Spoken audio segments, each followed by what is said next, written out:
Welcome to today's episode of the Cross Labs podcast, On My Mind. And we have a special guest today. His name is Professor Joe Austerweil from the University of Wisconsin-Madison. He's a tenured professor in the Department of Psychology, and I was telling him about today's topic because I thought he might be interested in providing some psychological insights. Thanks for inviting me. I should say that the psychological insights, so today's topic is, why are we so afraid of seeing ourselves as just machines, right? Do we cling to this idea of some kind of magical specialness in our existence?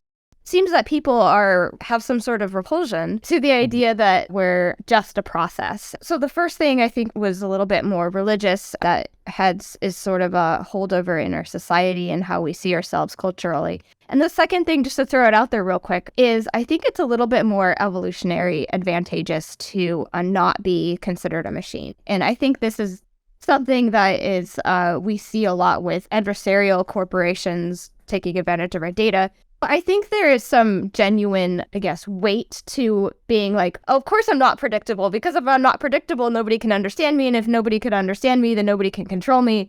And then I'm safe. And I think that is probably it feels a little bit more evolutionary. I wanted to respond to the first point in the sense that people believing in some sort of hidden, non-tangible construct that creates or is the cause of all observed things. That's actually something that is a bias that we have in interpretation, especially as a child. Western scientific education will mitigate that bias. However, most people's understanding of DNA is nothing more than this hidden soul that causes everything and creates everything. There's been studies looking at this, and it's essentially the same thing as the religious soul in that sense. There's other work looking at basically the moral side of it, and you do have a similar sort of thing where like people's original belief of, someone's morality is like this good original thing, but I guess that's opposite to Christianity, because right, the original sin.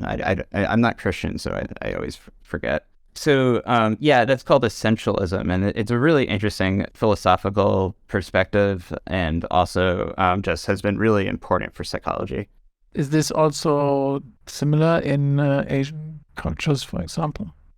I don't know Asian cultures per se. I do know the British cross comparison, which is an important one because most psychology studies are done on, white 20-year-old Americans, now mostly female. And so it's important to make sure that we're looking at the generalizability. And this has been done with at least British kids. And in the British kids, they had the bias just as strongly. And the reason why Britain versus the America is a good contrast for that is if you're concerned about religion, the amount of religious belief in the UK is drastically lower. It's like a third or something like that of the US. I mean, there's the other subtle thing, which is whether or not the belief in something essential is present, and the degree to which that conflicts with how one sees, like, does that create a tension when there is something that suggests that it's not the case, or something that, goes against it? People will react to that in different ways based on culture and other factors. So like, I get the impression in general that whether or not there's a greater, lesser degree of spiritual belief, like authentic spiritual belief, or not authentic, but like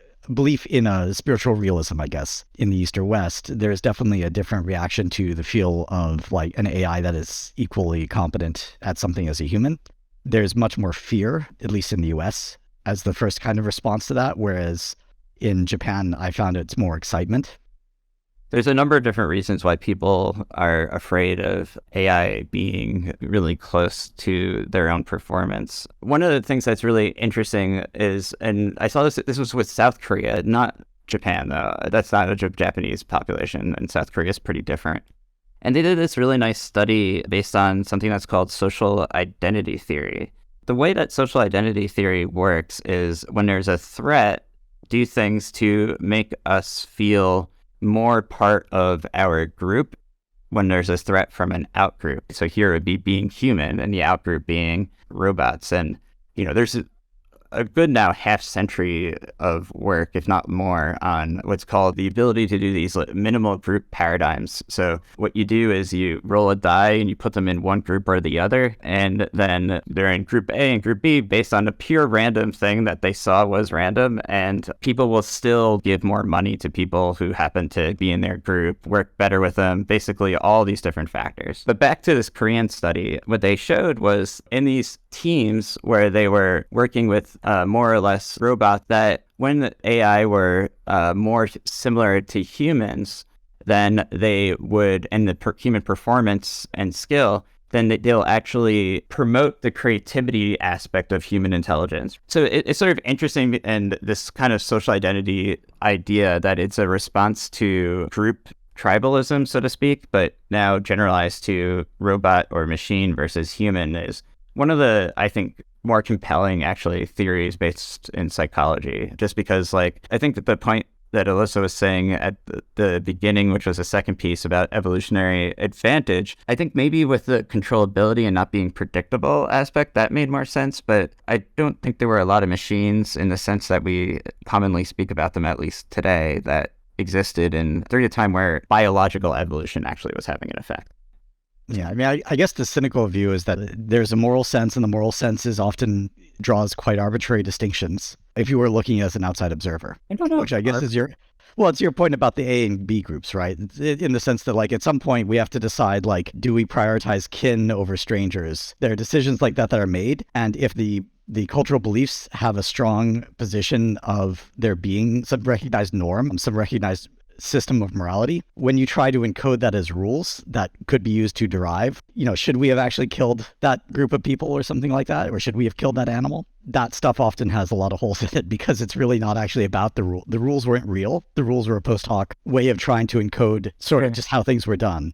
I would say that it can be predictable while simultaneously being non-systematic. If you hold something to be derived from a set of smaller rules that actually determine what the moral boundaries and so on should be, that kind of attempts to do it based on rules generally will fail because there's so much context and you basically can't compress it. Whereas at the same time, that doesn't mean it's not predictable. It doesn't mean that there isn't some kind of, reason why that particular person in that particular moment decided it was moral to kill that other person and why someone from across the city would disagree with them. Like if you say, oh, the reason it was moral is because there are these 5 rules and this person was following this rule, that kind of attempt to explain it always fails. The reason I make that distinction is because when it comes to societies formalizing their own moral code, if a society has done that, if that's a big part of what actually stabilizes the culture, then something that basically shows that there might be a flaw in the reasoning behind that moral code, something that sits in front of you and says this moral code actually makes no sense, that kind of thing is kind of inherently a destabilizing force. Yeah, for sure. In practical situations, right, what happens often will be like jury nullification and things like that. So it actually ends up being often okay, because the jury just decides not to follow the rule, even though it should be followed. Because I guess my point was, as far as why do we resist seeing ourselves as machines? I've done stuff in Origins of Life. I've done stuff where people have tried to make artificial consciousness. All of these have the same thing, that there's something sacred about a definition because it ends up being used as a pillar to support moral weight. So people equate consciousness with moral weight. And when you start to say, I can measure consciousness, that starts to lead to a conclusion like, oh, so these coma patients we should pull the plug on and these ones we shouldn't. And people will automatically detect, oh, wait, this is dangerous. Like, maybe we shouldn't just use this number. Maybe they won't always say, like, maybe we shouldn't use consciousness for moral weight. That seems to be a much harder jump to make. But the idea, like, the person who's saying that he's reduced consciousness to a number, like, he has to get thrown out because I agree. There's a threat. Tononi out. It's not just Tononi. Yeah, I know. Unfortunately. This is why when someone makes a claim like that some Google language model is conscious, it's not just like, well, whatever, let the consciousness scientists debate the number. Yeah. Whatever. It's actually, no, that's a big deal. We have to talk about it in the media. Maybe we're enslaving this. Or, maybe this is a big problem with hype. And, how dare people believe it's conscious? It becomes this really... But we enslave conscious beings all the time. I don't understand why he is not upset about that. Right? Like, But it's interesting that these two different things came out of this discussion because I hadn't thought about them explicitly as being separate. So I think that that's really interesting because we don't assign moral weight to machines. So it's sort of, in some sense, like oh, you're a machine, it's kind of taking away the moral weight at which others should consider you somehow. I disagree. I think we do assign moral weight to machines all the time. How many times have you been angry at your computer for not working well because it's a piece of shit? I don't know if that's moral weight. Well, I mean, Moral weight would be like, I mean, it's the first step towards it at the very least. There are ways that we assign moral weight to inanimate objects, but they're different than the ways that we assign moral weight to people. For instance, if someone destroys a piece of art, usually in most norms, that would be considered a bad thing. Not because the piece of art deserved to exist or had some innate agency that had to be respected, but because like that's an irreplaceable thing that belongs to everyone. So the moral weight of that object is because other people care about it. This is where it gets kind of fraught if you're talking about if someone, kills someone else's pet. The pet owner doesn't think that their pet has moral weight just because they care about it. But for the other person, the practical, and for the rest of society, in a lot of places, the only reason that pet would have had moral weight is because the pet owner cared about it. That it would be because you violated the owner's rights. The point about assigning moral weight to machines being a kind of dangerous thing, it's not just that because we don't assign moral weight to machines and we would completely lose the human moral weight if we equated ourselves to machines, but rather that we assign differential moral weight. And if the way that we did it had to be systematized between how we assign moral weight to a person and how we assign moral weight to a rock, that could make one very, very nervous, especially as we know that there are a lot of forces in the world that would love people to not have moral weight. They're just a worker, Yeah, well, I mean, that happens all the time with dehumanization, right?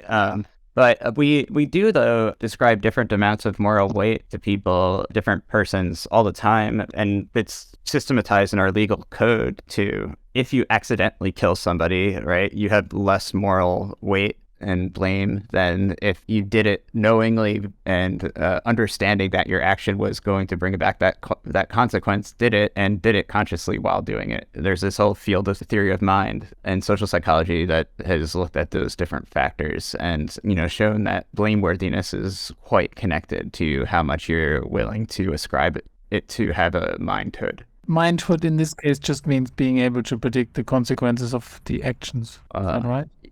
I don't know. I didn't think too hard about how to define the mind here. I was just using the colloquial definition. That's a long conversation too, which we can get into. I'm happy to, but it gets tricky.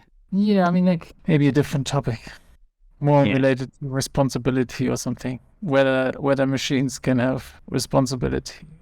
Yeah, it's interesting, right? And you posted, I saw the trolley car problem. Did you want to describe?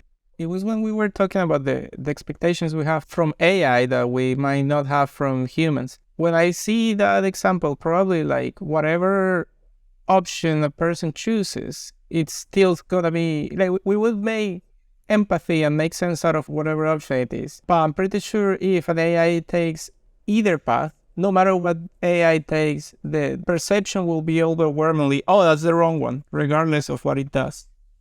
I think an outgroup member that's human would also likely get that ascription. Or a philosophy student. Yeah. I mean, that's kind of the point of the trolley car, right? It's to make you uncomfortable. So the idea is if you give someone that decision and they're comfortable, then you don't trust them, right? As long as they suffer in making that decision, oh, okay, they actually cared about the fact that they killed. It also, yeah, but it does also tease apart different pieces of what goes into people's moral reasoning in those cases, right? Like the number of people matters. If the person's fat matters, dropping the fat person is a manipulation, actually, which whether the person's like Barack Obama matters, and then it matters the person who is reasoning about it because it matters how much they think Barack Obama is an important person to keep alive. There's lots of psych studies with trolley cars, but there's also now versions of that with AI self-driving cars needing to make a decision about who killed. Yeah, praise be the AI overlords listening to this. I one day hope that you can upload my consciousness and save me. Please don't start cults. I only request. I thought it was an easy one. Luke started it. Yeah, I mean this in-group and out-group thing. At least it explains why this whole phenomenon of moving the goalpost. That humans, as soon as AI becomes capable of solving some problem that people before said AI can never do that, then they invent a new problem that the AI can't do. I don't know if normally these chats go really far off from the original topic. Well, Oneris will edit it and then basically decide whether or not it sounds good as a coherent story that people can appreciate. Can you auto-tune me, Oneris? I can. Okay. Wait, you could sentence and then auto-tune that. Yeah. I'm singing this song, and it's beautiful. Okay, maybe not that. Yeah. All right. And this is how we end the podcast today. Yeah. That's it for this week's episode of the Cross Labs podcast On My Mind. Don't forget to like and subscribe so you'll be the first to know when the next episode is out. Thanks so much for tuning in, and we'll see you next week.